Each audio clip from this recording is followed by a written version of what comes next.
Labdien!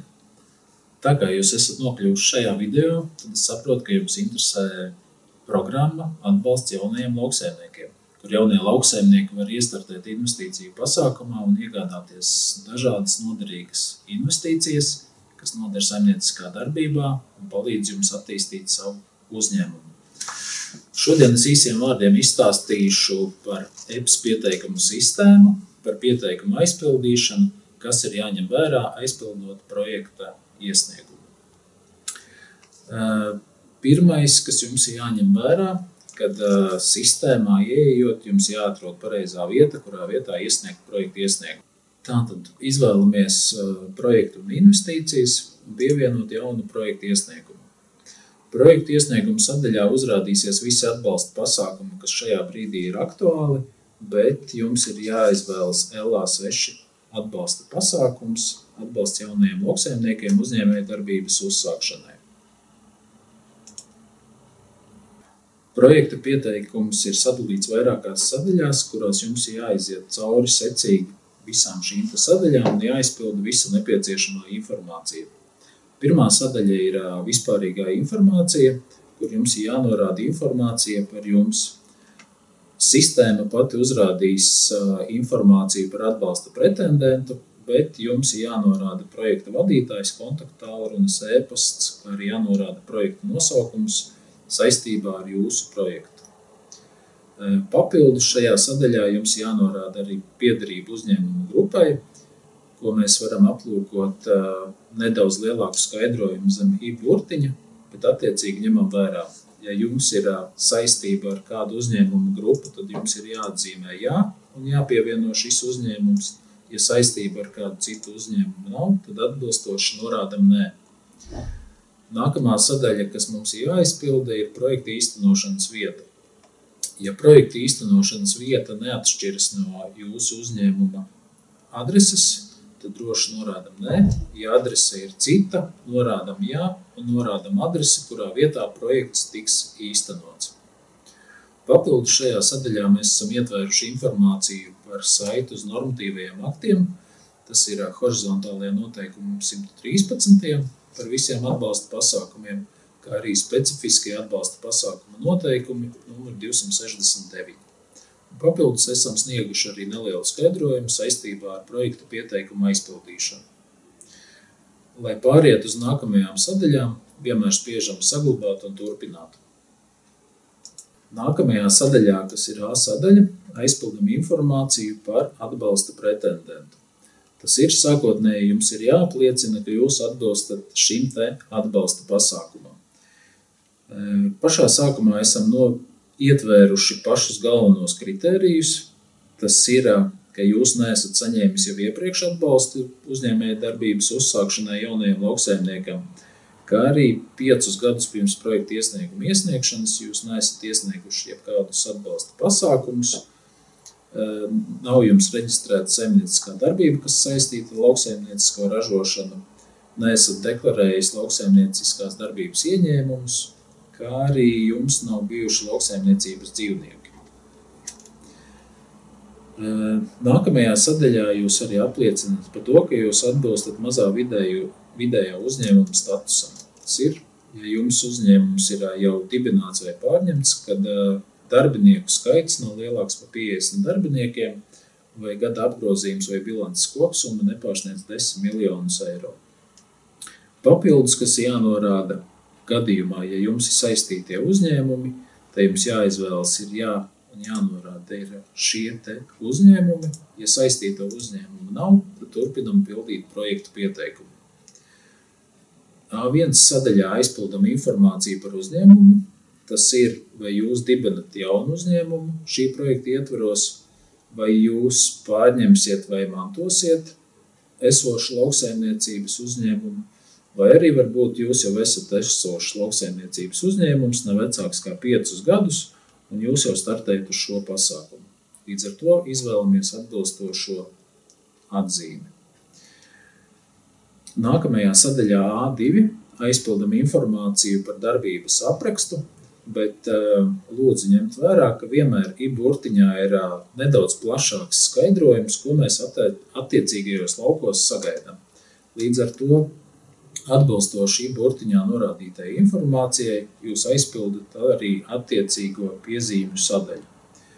Papildus aizpildat arī informāciju par galvenajiem sadarbības partneriem, kur arī atbilstoši burtiņā norādītajai informācijai aizpildat šo te pieteikumu formu. A3 sadaļā par projektu pieteikumu raksturojošiem rādītājiem. Šeit ir svarīgi norādīt visu informāciju, kas attiecas tieši uz jūsu uzņēmumu un uz jums.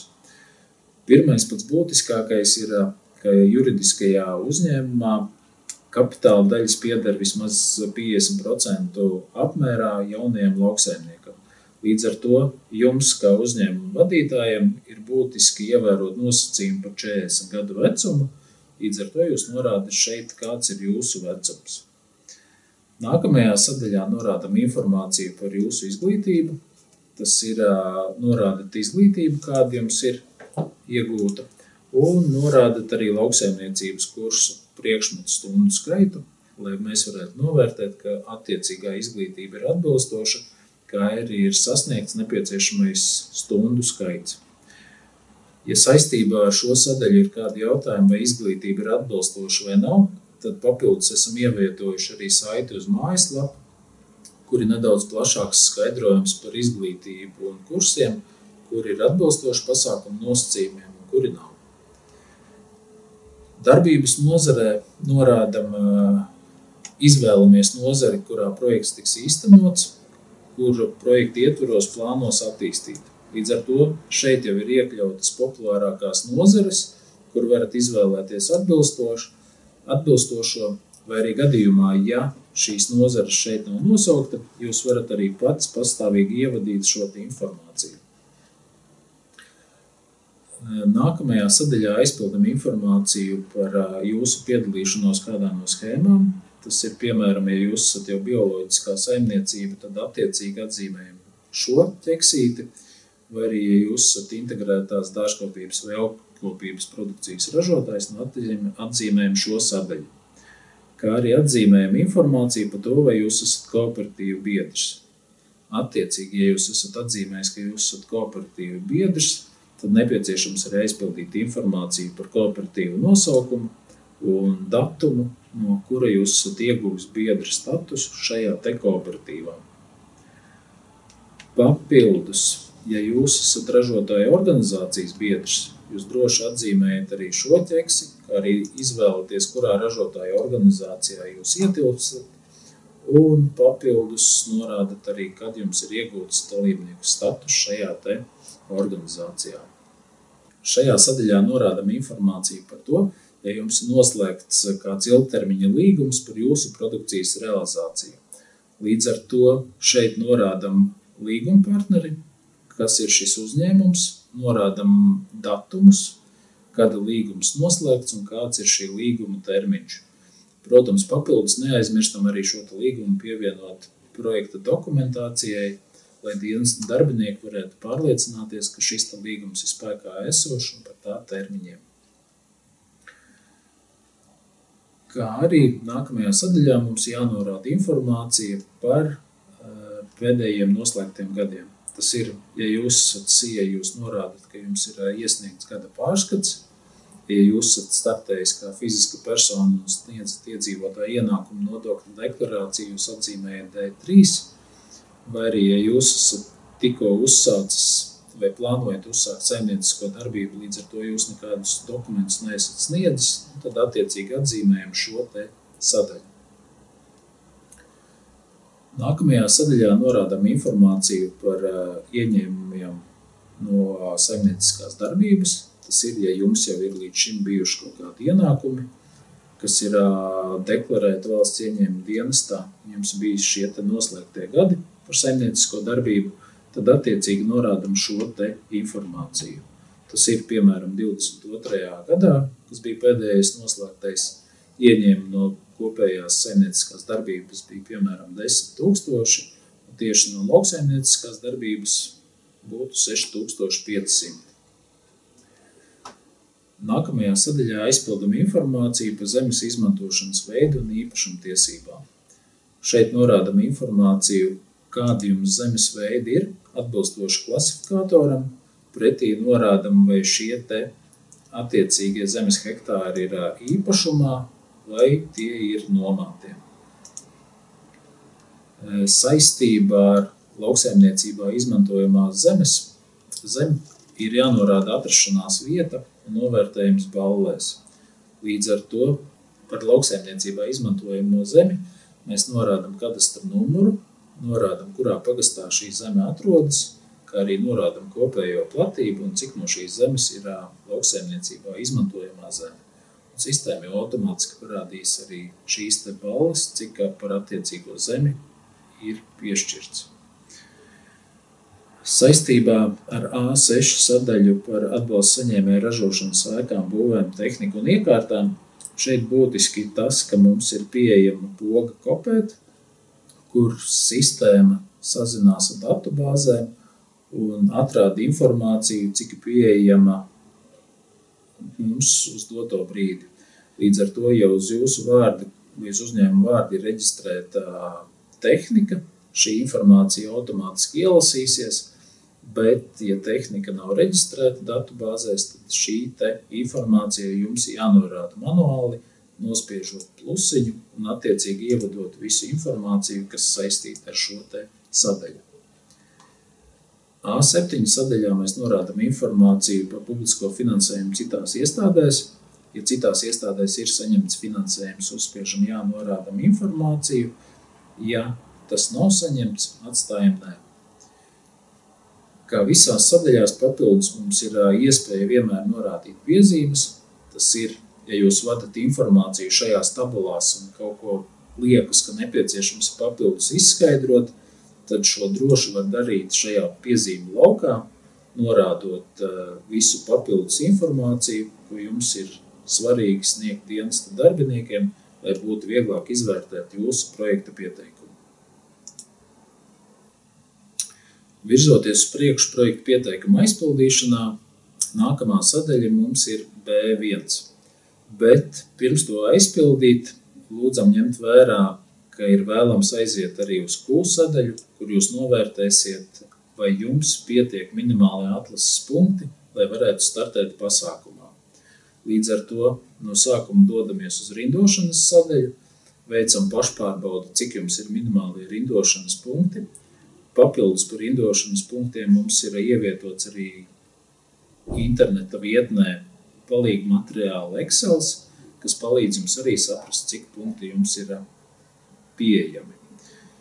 Un pēc šīs darbības veikšanas, ja jūs redzat, ka minimālie punkti jums sanāk, varat droši turpināt aizpildīt projekta pieteikumu.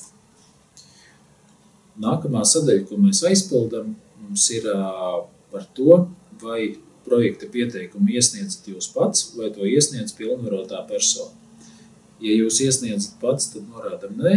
Ja iesniedz pilnvarotā persona, tad attiecīgi projekta pieteikuma pavadu dokumentos būs jāiesniedz arī jūsu atbalsta saņēmēja deklarācija.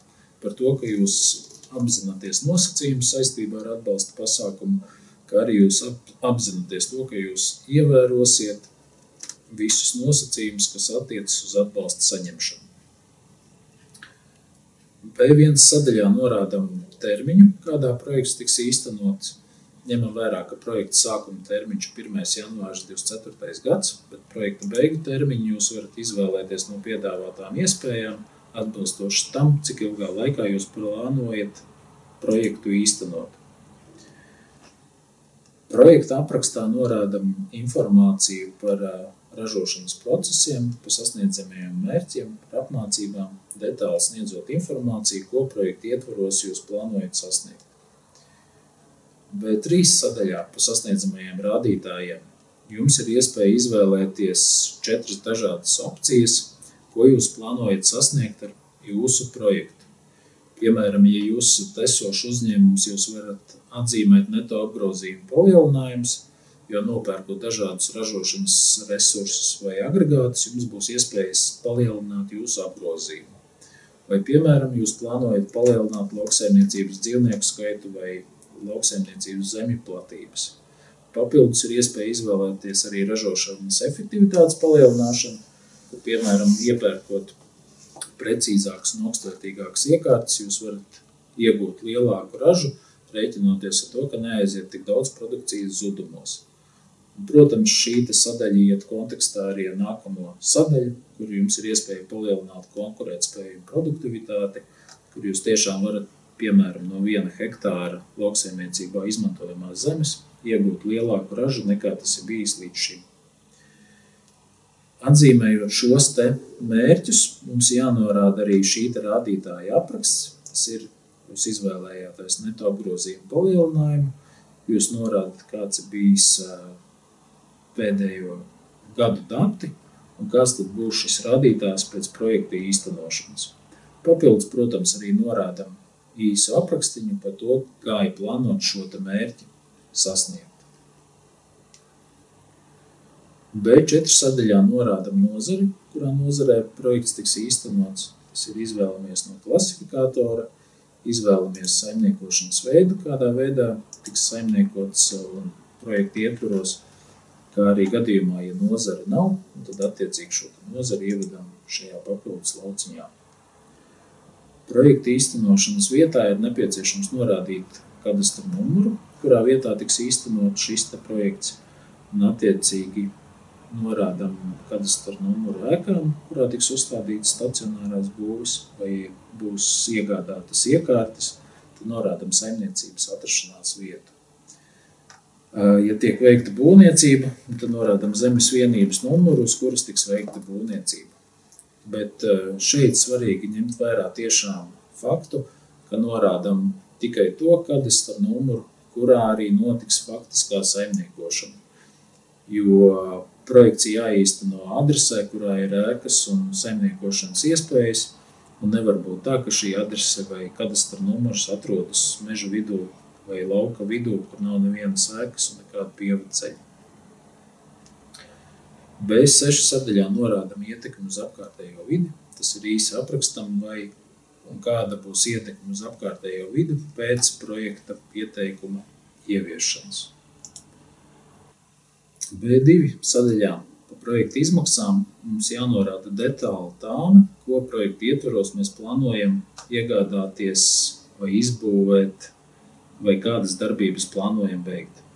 Tas ir, mēs ņemam vērā, kādus ražošanas pamatlīdzekļus mēs vēlamies iegādāties, attiecīgi šīs pozīcijas ar plusiņu pievienojot. Norādot, kādā termiņā šo darbību plānojam paveikt, kādas būs izmaksas šai pozīcijai. Attiecīgi par jebkuru sadaļu, kurā būs paredzēts veikt ieguldījumus, aizpildam šo tabulu. Ko būtiski ir ņemt vērā, ka projektā kopējā summa, kas tiek attiecināti 40 000, līdz ar to attiecināmās izmaksas arī norādam 40 000 apjomā. Tā nevar būt ne lielāka, ne mazāka, jo dienests vērtēs, ka tiešām projektā tiek atbalstīti šie noteiktie 40 000. Gadījumā, ja jums sanāk, ka, piemēram, būvējat kādu ēku un tā maksās nedaudz vairāk kā 40 000, tad droši varam atstāt attiecināmajās izmaksās, piemēram, 40 000 par ēkas būvniecību, bet papildus arī ielikt neattiecināmās izmaksas, kur norāda šo pašu būvi, un ka neattiecināmā izmaksu summu 10 000 eiro seksiet jūs pats. Ja saistībā ar projektu ir vēl kādas neattiecināmās izmaksas, kas ir nepieciešams investēt, lai projekts tiktu veiksmīgi īstenots, tad droši arī varam aizpildīt, izvēloties papildus lauciņus un norādīt šīs pozīcijas. Nākamajā sadaļā tad sistēma automātiski saskaitīs kopā projektu kopējo summu, kā arī uzrādīs attiecināmo summu, kas mums ir 40 000 eiro apjomā. B10 sadaļā par visām investīcijām, ko projekta pieteikumā esam izvēlējušies, mums ir jānorāda pamatojums, kādēļ šī investīcija ir nepieciešama, lai sasniegtu darījuma darbības plānu. Līdz ar to, ja izvēlamies kādu agregātu vai veicamo investīciju, tad papildus norādam arī, kāpēc mums šī investīcija ir nepieciešama un ko mēs viņu darīsim. Tā, lai ir skaidrs, ka biznesa plāna ietvaros jūs plānojat iegādāties tādas un tādas investīcijas, jūs ar viņām plānojat veikt attiecīgās darbības, kāda būs tas pienesums jums no šīm te investīcijām. Un tāpat līdzīgi kā citos gadījumos, vienmēr ir iespēja aizpildīt arī papildus piezīmi laukus saistībā ar šo te sadaļu. Pārējot tālāk uz C1 resursu sadaļu, šeit mums jānorāda ir informācija par lauksaimniecības kultūrām, ko jūs esat audzējuši līdz šim. Tas ir, šī informācija jau tiek ielasīta no jūsu platību maksājuma pieteikumiem, ja jūs esat bijis pieteikušies. Un attiecīgi jums jānorāda ir informācija par nākamajiem gadiem, kur jūs plānojat saimniekot un plānojat kaut ko audzēt. Bet gadījumā, ja jūs esat jauna saimniecībā vai plānojat dibināt saimniecību, tad pie iepriekšējiem gadiem būs nulītes, bet jums jānorāda informācija par nākotnes plāniem, ko kādā apjomā jūs plānojat audzēt. Attiecīgi ir nepieciešami arī dati par dzīvniekiem. Ja jums bija dzīvnieki, šie dzīvnieku dati uzrādīsies. Ja dzīvnieki nav bijuši un jūs plānojat tikai tos iegādāties, tad attiecīgi būs jānorāda dati par turpmākajiem gadiem, kādus dzīvniekus kādā apjomā jūs plānojat audzēt. Saistībā ar C2 ražošanas apjomiem jāņem vērā, kāds būs jūsu darījuma darbības plāna īstenošanas laiks. Līdz ar to svarīgi norādīt šo termiņu, kādā jūs plānojat īstenot projektu, un atbilstoši tam tiks uzrādītas tabulas, kas ir jāizpilda. Kas svarīgi šajās tabulās? Dati ir nepieciešami jau sākot ar 2022. gadu, ja jūs esat bijuši jau saimniekojuši un esat pieteikušies platībām, tad attiecīgi šie dati jau jums tiks uzrādīti. Bet šeit jums papildus būs jānorāda informācija par to, kādi ir bijuši krājumi perioda sākumā, cik daudz jūs šajā 22. gadā esat saražojuši, cik daudz ir aizgājis pašpatēriņā saimniecībā, cik daudz ir realizēts un kādi ir bijuši ienākumi. Attiecīgi sistēma pati aprēķinās arī krājumus vidējo ražību un vidējo cenu. Šāda pati informācija ir jāievada arī par 23. gadu, attiecīgi precizējot šos te rādītājus, kā arī par turpmākajiem gadiem. Bet ņemam vērā, kad, lai atvieglotu jums pieteikumu aizpildīšanu, esam ieviesuši šeit pogu, kas ļauj pārkopēt datus no iepriekšējām tabulām. Līdz ar to, ja 2023. gada datus jūs esat savadījuši, tad jums ir iespēja nospiežot šo pogu, pārcelt datus arī uz turpmākajiem gadiem un tos pēc tam precizēt pēc nepieciešamības. Tā mēs varam rīkoties pa visiem gadiem, pa kuriem nepieciešams aizpildīt šo informāciju. C3 sadaļā mums jāizpild informācija par jūsu plānotajiem ieņēmumiem un izdevumiem. Līdz ar to, ja ražošanas resursu un ražošanas apjoma tabulas būs korekti aizpildītas, tad jau naudas atlikuma un ienākošā nauda tiks precīzi atrādīta, bet jums ir papildus jānorāda informācija pārējos laukos, kur sistēma šos datus nav ieguvusi. Līdz ar to jums jānorāda sākotnējais naudas atlikums perioda sākumā, kas ir 23. gads, un papildus jāizpilda pārējie lauciņi. Tas ir jums jānorāda informācija, kur jūs iegūsiet finansējumu, lai projektu varētu īstenot. Piemēram, ja būs kredīti vai aizdevums, norādam, kuros gados, kādā apjomā šie apjomi būs. Ja jūs plānojat ieguldīt privātos līdzekļus, tad arī jānorāda šie dati, norādot, kuros gados, cik daudz jūs plānojat ieguldīt savā uzņēmumā. Ja plānojat saņemt papildus finansējumu vai par iegādātājiem investīcijām, vai par nākotnes plānotiem platību maksājumiem vai citām lietām, droši vadam šeit šo informāciju klāt. Papildus jums ir iespēja pievienot arī citus plānotos ieņēmumus, nospiežot plusiņu, norādot, kas šie ieņēmumi būs un norādot attiecīgās summas. Tikpat svarīgi, kā norādīt ienākumus, kādi plānoti turpmākajos gados, ir būtiski norādīt arī izējošo naudas plūsmu. Tas ir, kādi izdevumi jums ir plānoti, lai veiksmīgi īstenotu projektu. Šeit ir svarīgi, ka jūs tiešām pārdomājat savu biznesa plānu, cik daudz, kāda izdevuma jums būs, un norādīt šo te informāciju pa gadiem. ņemot vērā atbilstoši jūsu uzņēmumam, kādi izdevumi būs, kādos apjomos. Ja gadījumā šeit nav kāda no jūsu izdevuma pozīcijām nosaukta, droši spiežam plusiņu, norādam, kādi izdevumi plānots, ka būs, un norādam arī attiecīgās summas. Kas ir svarīgi, mums ir jāvērtē tas, lai ieņēmuma izdevuma attiecība būtu pozitīva. Līdz ar to sistēma automātiski saskaitīs kopā ienākumus un izdevumus un norādīs gada rezultātu, vai naudas plūsma mums būs pozitīva vai negatīva. Par rindošanas sadaļu.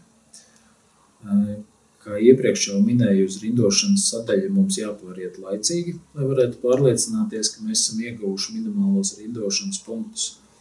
Bet, kā minēju, tad mums ir arī iespēja aiziet uz Excel palīgu materiālu, kur mums ir iespēja aizpildīt šos rindošanas punktus. Un Excel palīgu materiāls ir izveidots tādā veidā, ka viņš palīdz jums precīzāk noteikt, cik punkti kurā kritērijā jums ir. Ja ir punkti paredzēti par attiecīgā pagasta projekta īstenošanu, tad sistēma Excelī pati parādīs, cik punkti jums pienāks. Bet jums ir arī iespēja šo informāciju norādīt elektroniskajā pieteikšanās sistēmā. Vienīgais mīnus, ka sistēma automātiski jums punktus neaprēķinās. Bet tā indikatīvi arī šeit norādīs, cik punkti jums pienāks.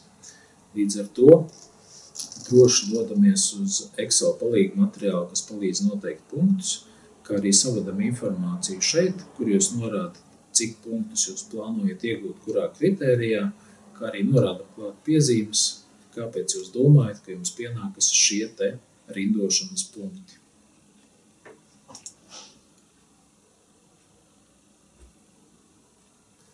Nonākot beigās līdz pavadu dokumentu sadaļai, šeit svarīgi tiešām ievērtēt, kādus dokumentus sistēma prasa un atbilstošos dokumentus pievienot projekta iesniegumā. Līdz ar to vērtējam, kuri dokumenti attiecas uz mums, kurus ir nepieciešams pievienot, un tos ielādējam attiecīgajās sadaļās. Pēc visu darbību veiksmīgas paveikšanas jums parādīsies projekta pārskats, kur uzrādīsies pilnīgi visa jūsu savadītā informācija. Līdz ar to jums būs vieglāk pārskatīt, ko jūs projekta pieteikumā esat savadījuši. Pēc darbību veikšanas jūs varat spiest pogu iesniegt ledu, sistēma pati pārbaudīs kļūdas un attiecīgi parādīs, kurās vietās ir konstatēts, ka varētu būt neatbilstības. Ja ir kaut kādas kļūdas, šīs neatbilstības novēršam, aizpildam un sistēma ļaus tālāk iesniegt šo te projekta pieteikumu. Papildus ir iespējams, protams, arī uzreiz uzklikšķināt uz šīs te sadaļas pārbaudīt kļūdas, kur sistēma uzreiz jums norādīs, kādas problēmas ir konstatētas. Lūk, pārbaudot kļūdas, tad sistēma parāda, ka jums trūkst, piemēram, dokumenti par izglītību, nav ievadīti arī līgumi par produkcijas realizāciju, ja tādi bija atzīmēti, kā arī sistēma parādīs citas kļūdas, kas ir attiecīgā projekta pieteikuma aizpildīšanā, un attiecīgos kļūdu lauciņus arī iekrāsos sarkanā krāsā. Pēc visu kļūdu veiksmīgas novēršanas projektu droši iesniedzam lauku atbalsta dienestā, un ļoti ceram, ka jums projekts tiks veiksmīgi aizpildīts, izvērtēts un apstiprināts, un kas pats svarīgākais, ka jums izdosies veiksmīgi īstenot projektu, izveidot un attīstīt savu uzņēmumu saimniecisko darbību.